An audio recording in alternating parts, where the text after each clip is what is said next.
And ఇంకా మీకు Finland భాష ఈజీగా వస్తుంది, ఎందుకంటే ఇప్పుడు తెలుగులో అక్క ఉంది కదా, మా ఫినిష్ భాషలో అక్క అంటే ముసలి ఆవిడ. అక్క అంటే ముసలావిడ. ఈజీగా వస్తుంది.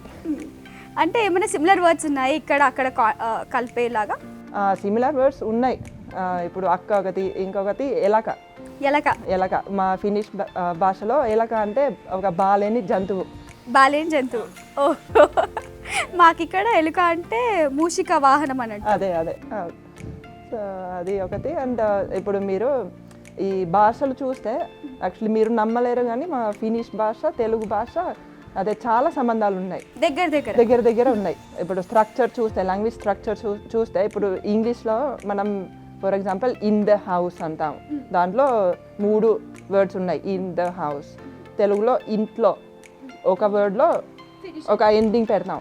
మా ఫినిష్ భాషలో కూడా అలా తలో అని ఉంది. తలో అంటే ఇల్లు,